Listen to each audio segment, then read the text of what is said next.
chose this topic because I wanted to learn more about it.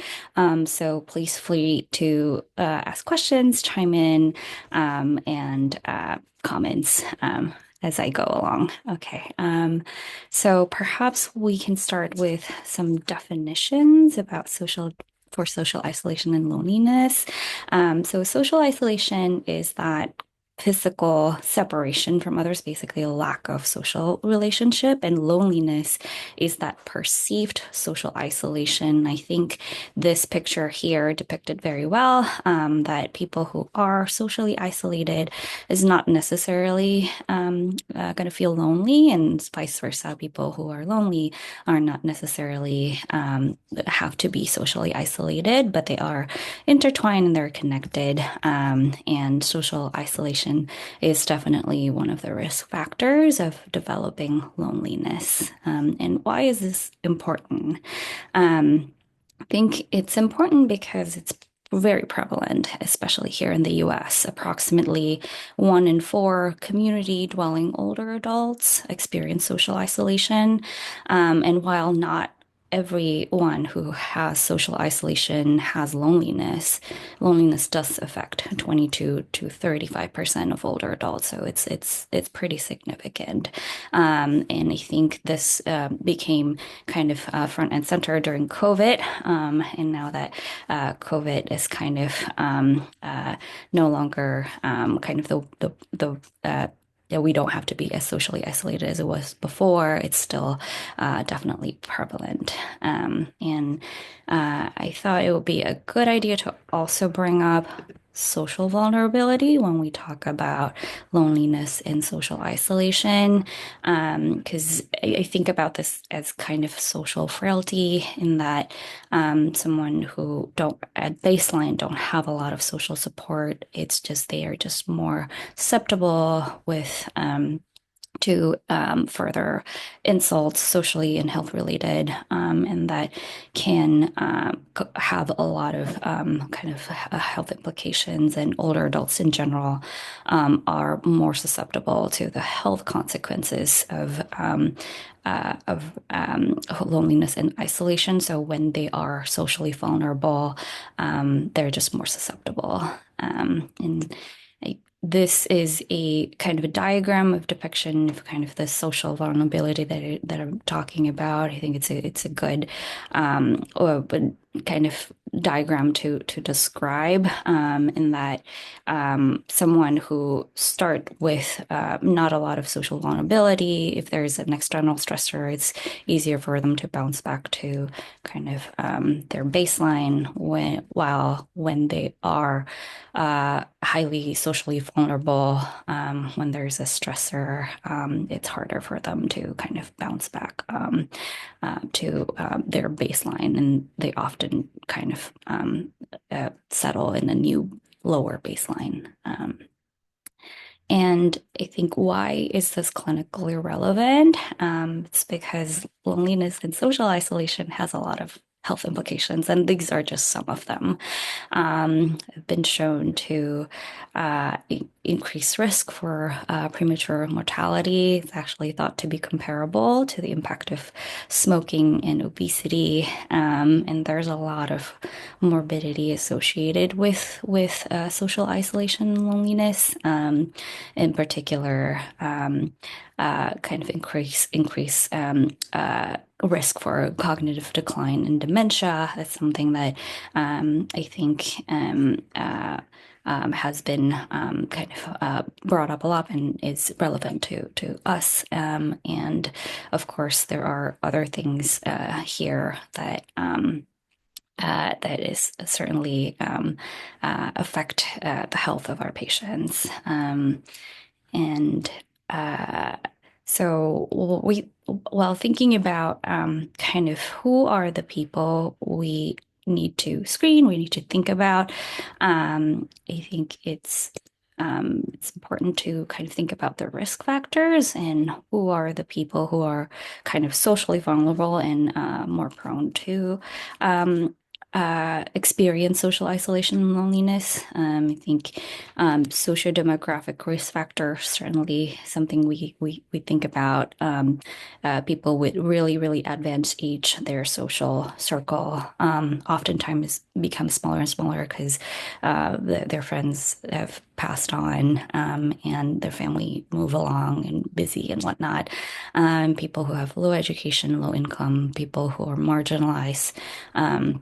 Particularly the LGBTQ plus population and immigrant, like parents who immigrated from another country to be close to their family and their only social circle is their family.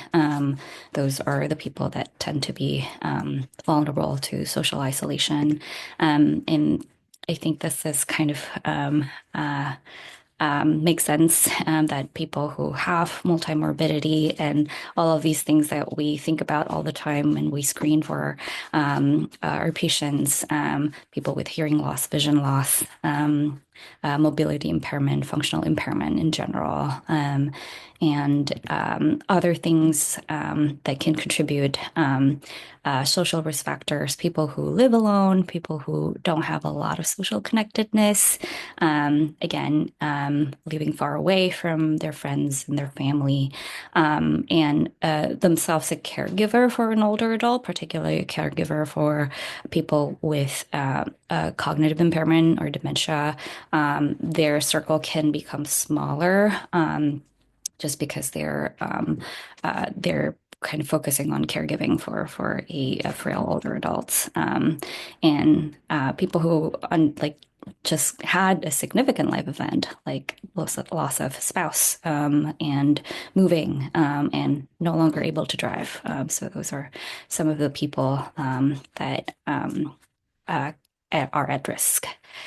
So I think I I want to start with a patient case. So this is not a patient of mine. This is a patient. This is actually a case that I got from an article. So I will just read along here with you guys. So this is Natasha. She is an 85-year-old woman here for to see you in clinic for hypertension and osteoarthritis.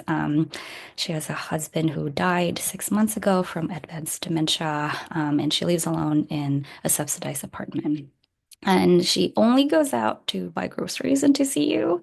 And she herself has immigrated from Denmark many years ago, has two adult children, lives far away, and doesn't really see any friends because most of them have died or she has lost touch with them when she was caring for her husband. She stopped going to church several years ago. She used to love to go to church, and she has pain in her knees and feels that her walking is not as strong as it used to be.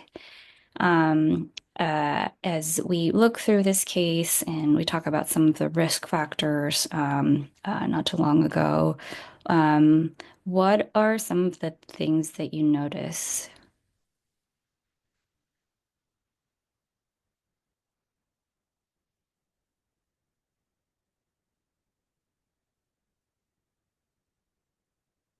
She recently lost her husband. Yeah, absolutely. Significant life event. She's a recent immigrant, Yenny. Yeah. It's not a recent immigration, but she is immigrated from Denmark. Absolutely. Family far away, history of being a care partner, limited mobility. Yeah, losing touch with friends while caregiving. Absolutely. Weakness, fear of falling. We don't know, but she definitely endorsed some weakness, not as strong as she used to be.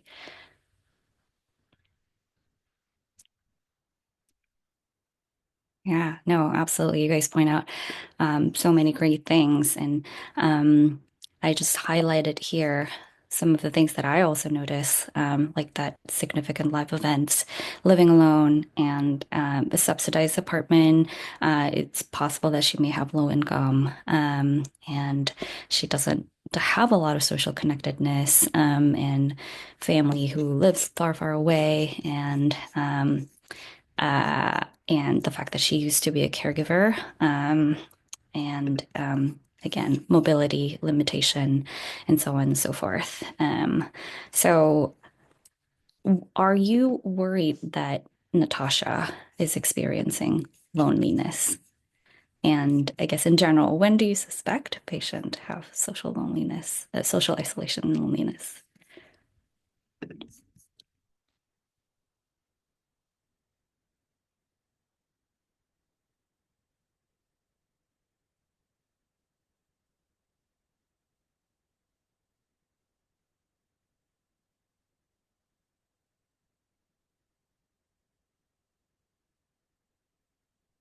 Yeah, absolutely. It's unclear if she has any connection in her apartment building. Hmm. Some patients will tell you. Absolutely.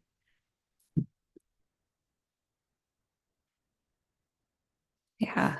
Um, I think I find it challenging, and I've actually have n not had to bring it up. And sometimes patient did bring up to me that they feel social isolated, and they don't have a lot of social support. Um, uh, but I think uh, it's it's in Natasha's case, when someone underwent a significant life event, I feel like that would be a good opportunity to kind of bring this up if they don't bring it up themselves. And people who kind of disclose they don't have a lot of social support, social network. I think those would be a good people to screen, and people who come to use health, like frequent healthcare utilizers. Sometimes those people are tend to be socially isolated, and just don't have other social support to be able to help them with kind of their health issues. So those are some of the things, some of the people that I think could be good to screen. And I think approaching the discussion,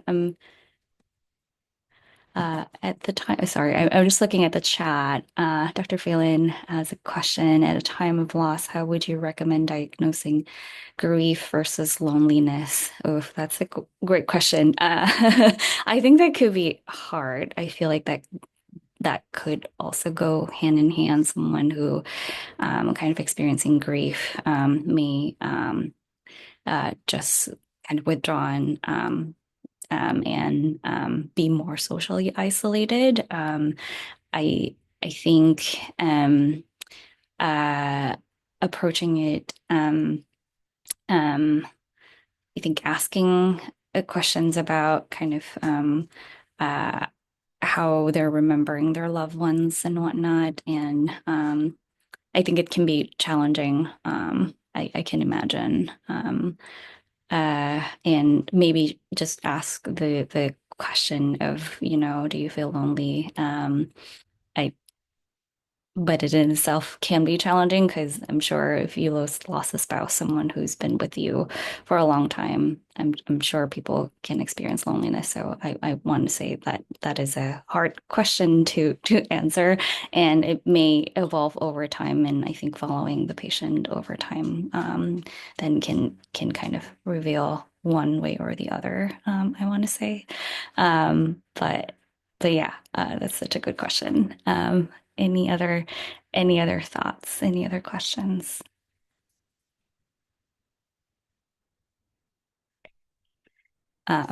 So I'm going to move along and talk about the screening tools that we have. So there are two that I came across. One is to screen for social isolation, and the other one is the UCLA loneliness scale that I think we use in our clinic, at least at Harborview Senior Care. These are some of the questions that are asked in the screening questions. I think for the UCLA loneliness scale, score more or equals to 5 indicates kind of loneliness and increased risk for health implications. And the STEPTO, it's score of 2 or more, defined as socially isolated. And so continuing along on the patient case, so you ask more questions about Natasha, and you are worried that she's lonely and socially isolated. You ask why she stopped going to church. She just said it's hard to get there. And then when she goes, she can't hear and she can't read. She missed going to church because it was an important part of the week, of her week before her husband gets sick. So that caregiving certainly caused her to to be more socially isolated. And so she also speaks to her children kind of infrequently over the phone because it's expensive to call them. Um, and they are encouraged video calls, but she doesn't have a smartphone or she doesn't have a computer, so that makes it challenging. So what's next is like what are we thinking about in terms of interventions or things to help her with?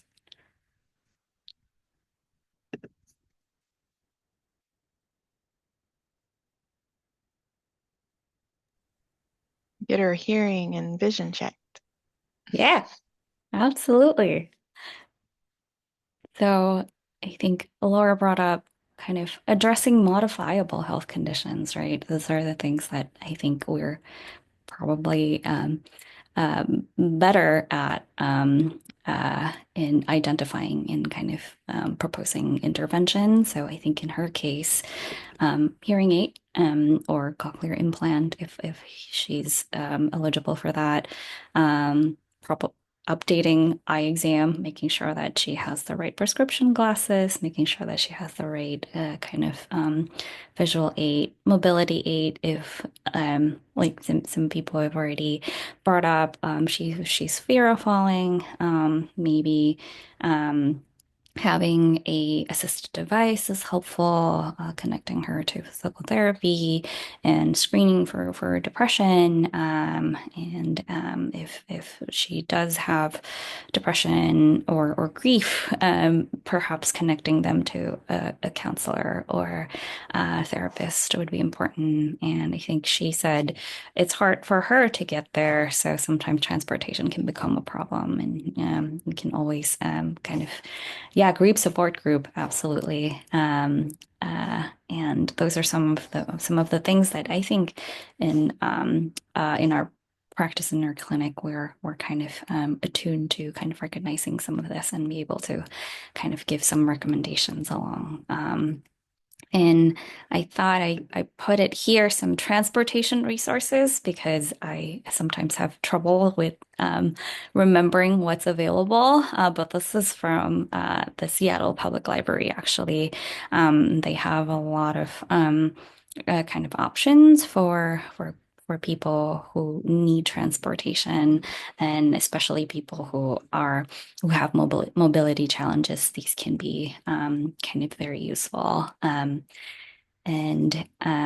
so you address the modifiable health condition. You kind of provide a hearing aid, you provide the glasses. What's next? Are there anything else we think about if Natasha is screened positive for social isolation or loneliness?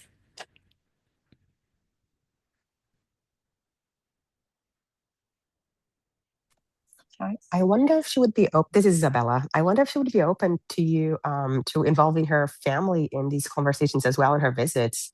Yeah. Even though she doesn't have televisits, but maybe her family could call in or something, because then they could maybe help her with, I don't know, like if they can like a simple tablet to do video calls or help engage more, or even call more if they're able to. Because I know that sometimes for parents and for the elderly, some things may be expensive and like in actuality, but also for their kids, it may not be the same and they may not realize it. So, Mhm. making more calls and such. Yeah, no, absolutely, absolutely.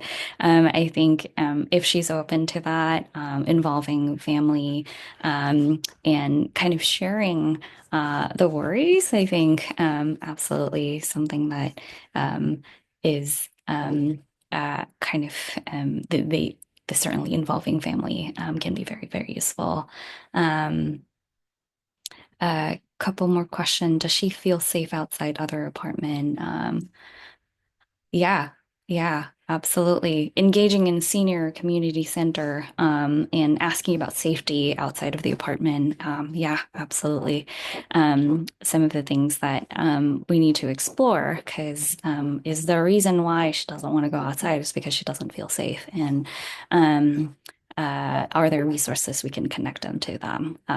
So I think lots of good responses here. Thank you so much for participating along. I do want to bring up kind of just additional kind of next step in addition to all the things that people have brought up is just to kind of raise awareness as well and educate the patient that social isolation and loneliness can have health implication because not everyone know that it can have health implications. So I found some great kind of educational resources here. This is from the NIA website, and just kind of um, help them recognize the importance of social connection and kind of addressing this issue that may not feel for some people a big deal, but I think making them aware that this can have health implications. I think it's one of the things that we can do also as a provider. And I think this is from the Office of Surgeon General. They have this social connected fact cards, kind of like snippets of what can happen with people with social isolation and loneliness, and this can be kind of additional educational resources for your patients. More resources. Um, this is from other countries as well. I think UK has a big program, Canada, and I think New Zealand as well here, and the World Health Organization. And just continuing along because a lot of people have already chimed in. A lot of good strategies in terms of um, kind of how to intervene and how to help Natasha or your patients in dealing with social isolation and loneliness. Just thinking about kind of individualized strategies and interventions. I think Dr. Valen brought up connecting to senior center, community center, and I just want to bring up that there is a lot of kind of interventions that are being researched out there. I just listed some of them here. Kind of thinking about connected connections of social connection and sometimes physical psychological therapies can be helpful technological interventions like perhaps connecting her to her family by kind of helping her with video chat and whatnot, and some other things that have been researched also out there. And I'm going to go through each of them briefly because there's a lot of them. So first and foremost, start with social facilitation. So there is this thing called social prescribing as well, which I think it's a new term for me. It's basically just prescribing social support and social kind of connectedness to patient and also like community networking. Oops, sorry, community networking, daycare center, and this kind of all the ways that we can kind of help facilitate kind of social contact and opportunities for them to engage in their community.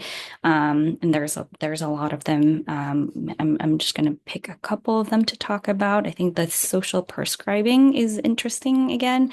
There is a lecture at and Northwest GWEC website about social prescribing and social connection. He's by a doctor from Kaiser Oakland.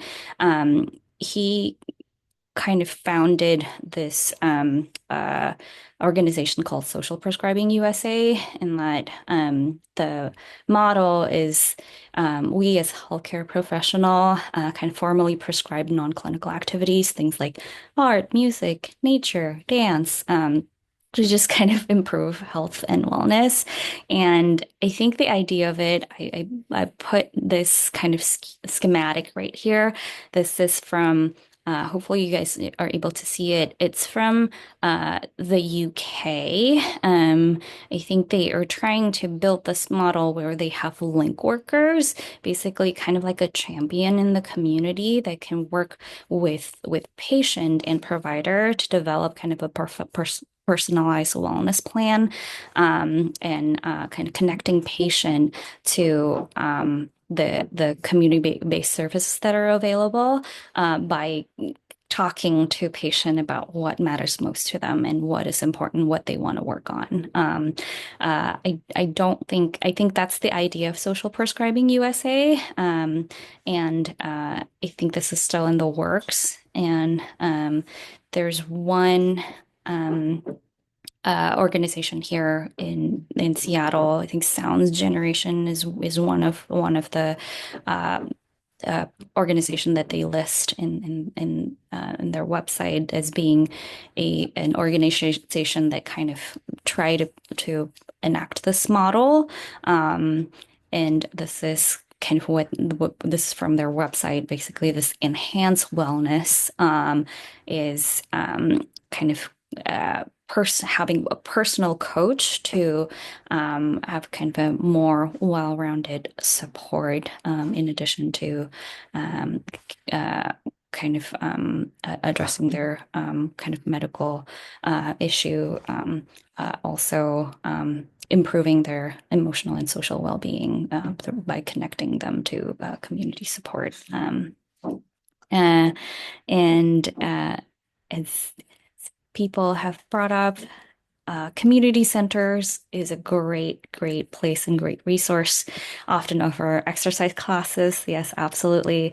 Eating with other people. Yeah. So these are just some lists of some senior centers that are in the King County. There are many of them. Some of them is actually kind of specific to certain cultural backgrounds, stuff like that, if that's what people are looking for.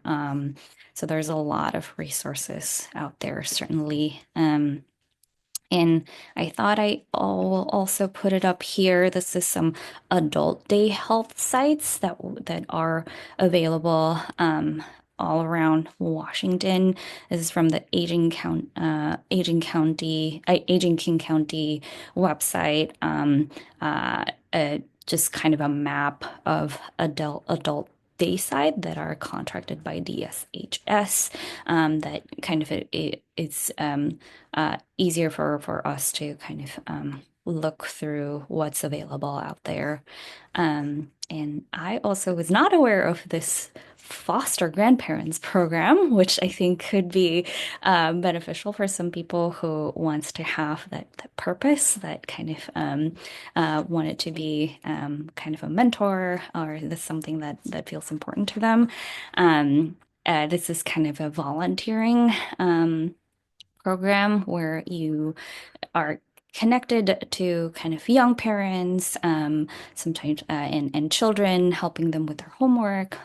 Just basically act like a grandparents, and you get paid a little bit, and you can be socially engaged. I think that's in the end that's the purpose of all these social facilitating and social networking.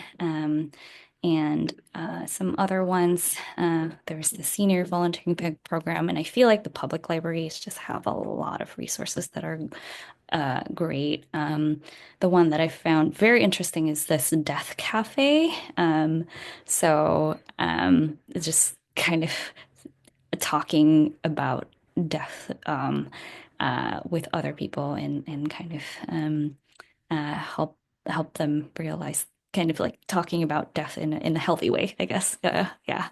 Um, so those are some of the things that are available in the community in terms of kind of thinking about social facilitating and social connectedness.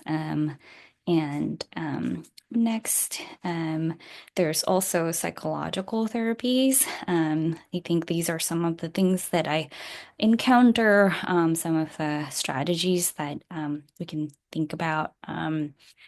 Just thinking about coping education, I think particularly for someone who just had a big, significant life changes and sometimes mindfulness and just cognitive restructuring often um, uh, can be can be useful. And I found this kind of reminiscence group therapy and humor therapy that I've never heard before, and it's just a very interesting way to kind of utilize that to think about loneliness and social isolation in a different way.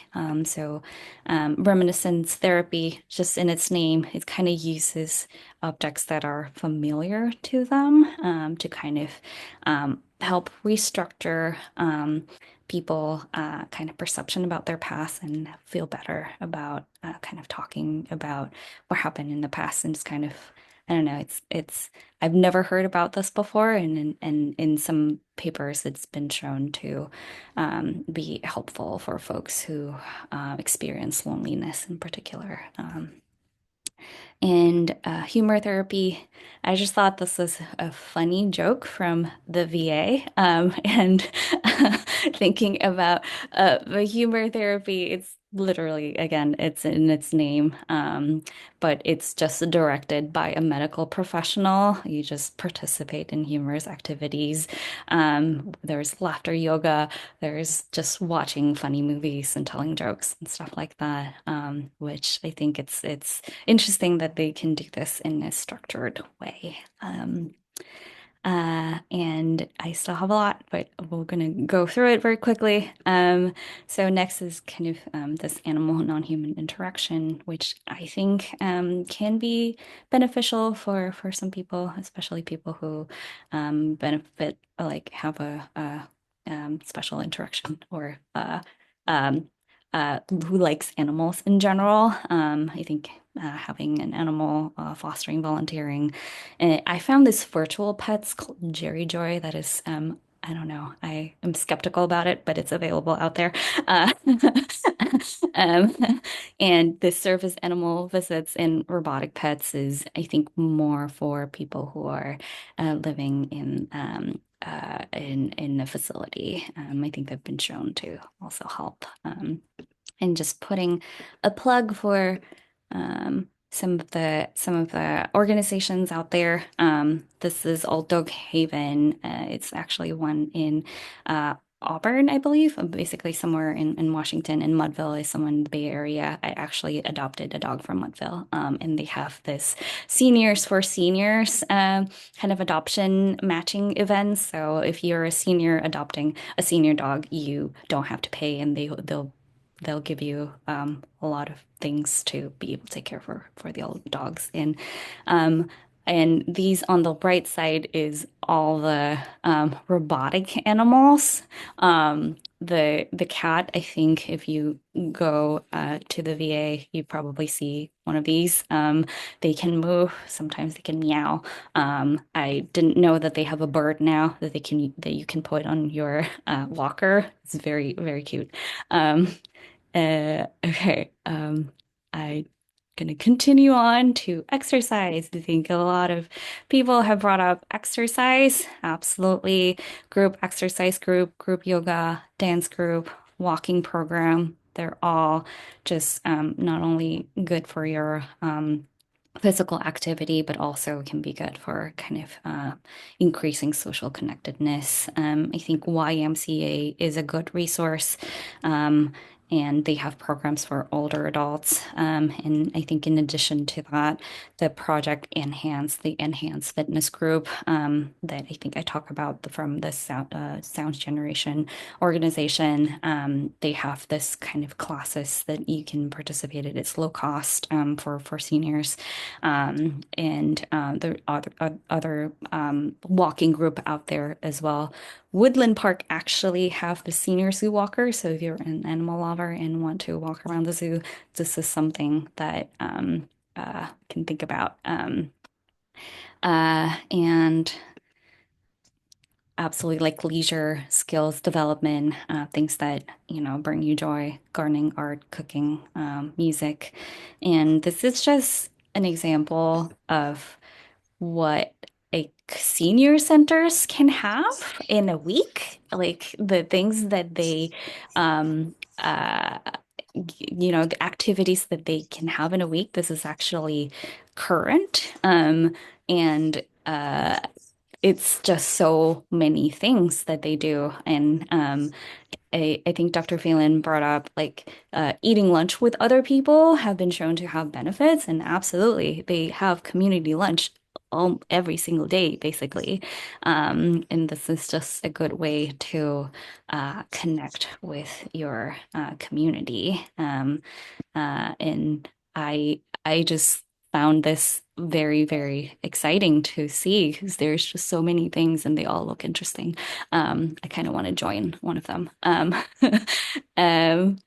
uh, sorry, just looking at the chat. There are senior nights at Seattle theaters with coffee chats after. Oh my gosh, yes, absolutely. Um, more resources. Okay. Tomou And remédio, Ju? Ju, tomou o uh, remédio, tá na mão ainda.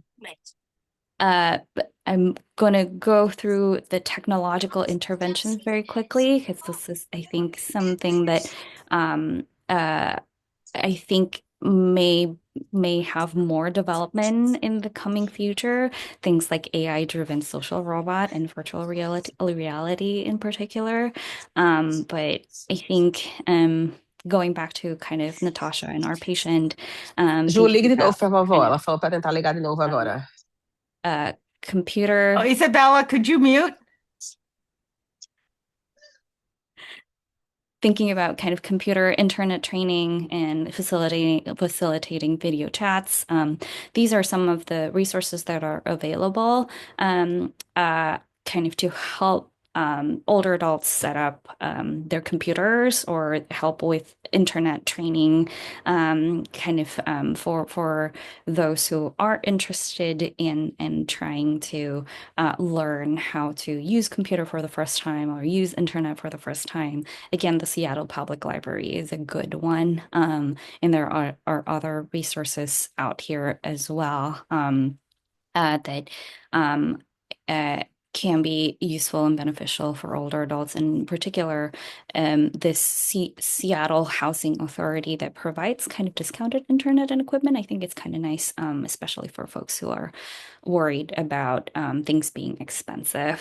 And I just wanted to show you guys this AI-driven social robot. There are two of them that I found, which is very interesting. And I think they kind of the LEQ, it's kind of like a kind of like a smartphone, but they can also engage in conversation and they will kind of react to your um um react like it's like talking to a person-ish is my understanding and they can have like empathetic statement and stuff like that but I can imagine it's probably an expensive thing to get and this is the other one that looks more kind of like a pet uh look kind of like those robotic animals that I show.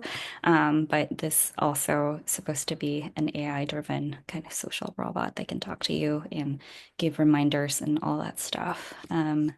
And I think virtual reality is the other one that I think is very interesting. This is, I think, from our article at Cornell and Associated Press, that it's been, I think, rolled out in facilities. I don't think this is community dwelling, and I can't remember which facility that they roll out in, but it's kind of uh, an interesting a way to get people to feel less lonely, I guess. And I think in one of the kind of case example that they put on their article is kind of like the person's kind of like look like have see virtual reality of like walking in the woods and things like that. But this is I feel like might be something that we may some people might bring up and kind of be more up and coming. And and next, this is just something that I also put out here, just kind of things that we medical providers, I guess, can also offer, kind of just health and social home visits, some outreach program out there, and rehab PTOT, something that if people have mobility issues, can be probably beneficial. I know I talk a lot, and these are a lot of interventions that we went through very quickly.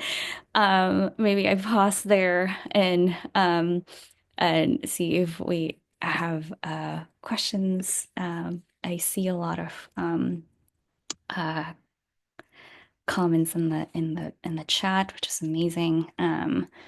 Uh, Rima said there's cool adaptive tech um, being used in theaters. Oh, um, AI needs protection from targeting seniors. Yeah, yeah, no.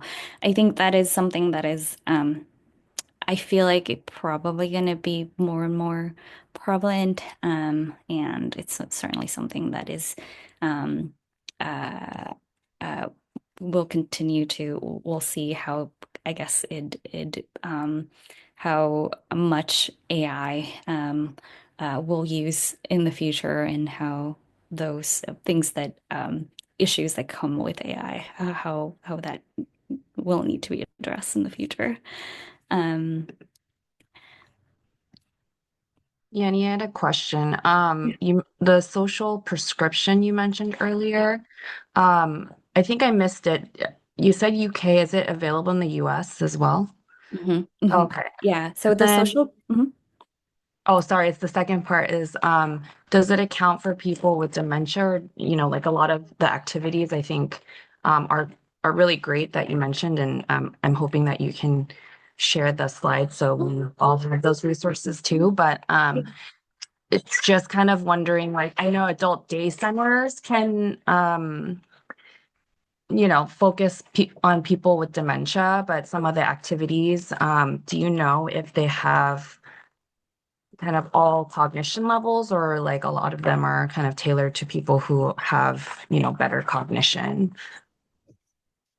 I think it's for people who have better cognition still. It's more kind of more focused on community dwelling kind of people who are still kind of mobile, less frail. I think those are the people who, at least some of the ones that I see on their website, the social prescribing USA, it's actually the US based and they are trying to, I guess, copy the model that is available in the UK by kind of trying to identify champions in the community to be able to talk to patients who need to be connected to social resources.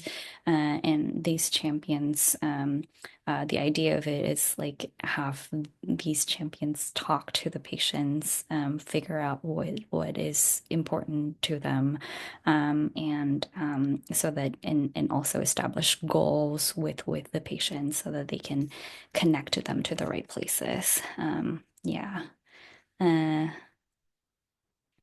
uh, and I'm just looking at the the chat here. Some areas have day programs for people with dementia. Yeah, I think certainly they exist. And Dr. Phelan, could you comment on why it is important to distinguish social isolation from loneliness? It seems like that the interventions you walked us through. Yes, Dr. Phelan, that's such a great question. I think the research have, I feel like a lot of the literature that that I found kind of compile both together.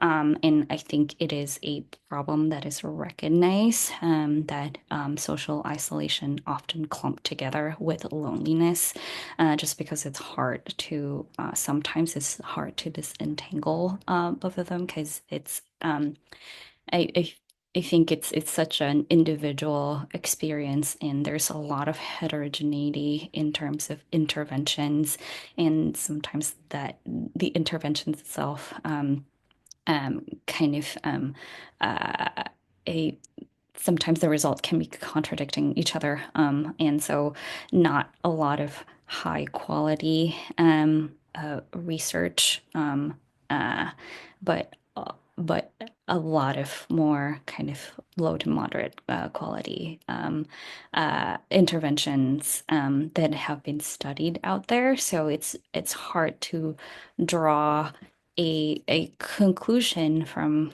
kind of all the studies that have been done because of that variable quality and how much heterogeneity it it's kind of it is like out there.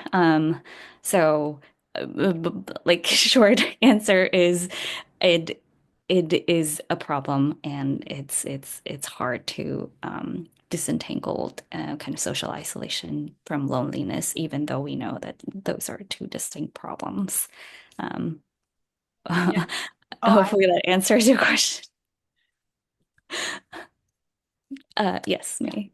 oh no, I was just saying that I have several older men who are now widowed in their 90s, and they are surrounded at the assisted living facility by anxious, mostly women and stuff, and they've always been um, they're not isolated, but they've always had that persona of loneliness because their spouse was the connection to other people. And that group is really hard because their children are often very stressed Yeah. that they're usually I don't want to be sexist, but it's usually the father who is lonely, but they're not if they're surrounded by activities, and they just said, well, I've never really done any of that. It was my wife's task to arrange all of those. And I just think that's a really difficult group. And I haven't figured out what to do because in some cases they said I've been this way my whole life. I'm not going to go out and play bingo now at 92. Yeah. So anyway,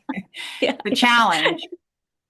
Yeah, no, absolutely. I think that's probably a good segue to kind of like thinking about, are these interventions effective? I think we talk a little bit about kind of how hard it is to kind of disentangle what's out there, all the studies that are out there. There's a lot of them, but they're not all great, and I think some of them can be contradictory to each other, and also. It's hard to know which one is best, right, for our patients, and how do we tell the patients and the family what to do? And I think it brings back to kind of what we always think about, just what matters most for the patient and what they want, and just thinking about what they kind of their goals. I think that is probably the best way to approach this conversations, because it's hard, because it's again just recognizing there is no one size fits all, and you just kind of have to explore with your patients in terms of their interests and what they want and what they like, and what would work for them, and yeah, this it's just kind of a summary of what I talk about, and just kind of that patient-centered approach that we know um, uh, to do for for most of our patients, or all of our patients.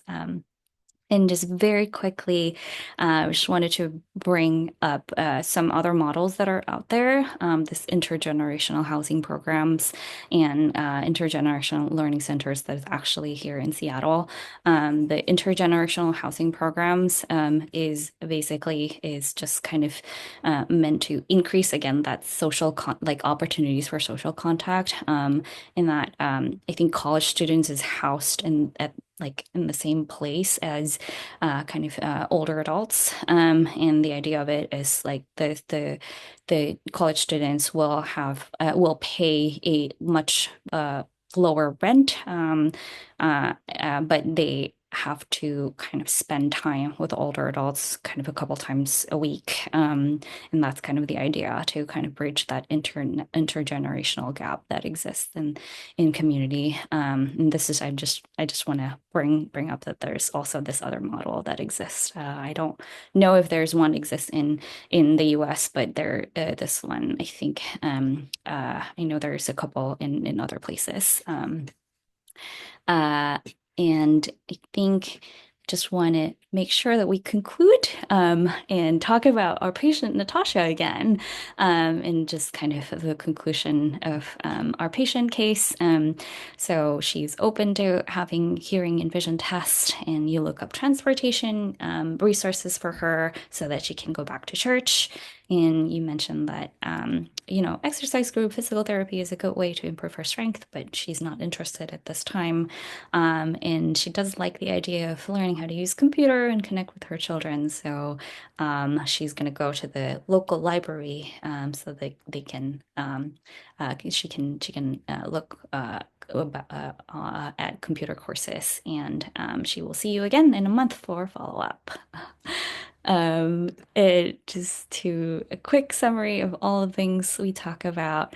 Again, social isolation and loneliness is prevalent in older adults and have a lot of negative implications. And older adults in general, they're more likely to be socially vulnerable and have experience negative impact from social isolation and loneliness. And while there are a lot of interventions out there, recognize that oftentimes we have to do kind of an individualized approach and find out what matters for them. And in terms of screening, thinking about who are the people who would benefit from screening, thinking about those risk factors to social vulnerability. That is all I have. Sorry, I went very quickly. There was a lot of sides. But thank you so much for listening. I'm happy to answer more questions.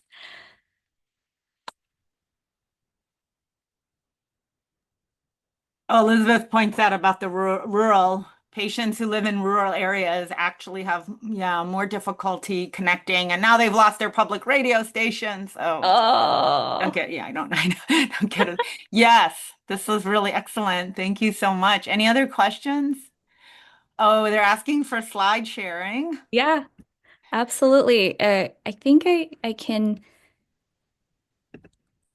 I share it here or I think, yeah, we just usually give them to Fardosa and let okay. her, yeah. Thank you so much. This would be a great resource, Yenny, to put in the SharePoint too. That goes to the residents, whether they open it or not. It's all there then. And it's also a resource for the fellows, other fellows that are coming or are present fellows. Okay. Yeah, Okay. absolutely. Happy to share.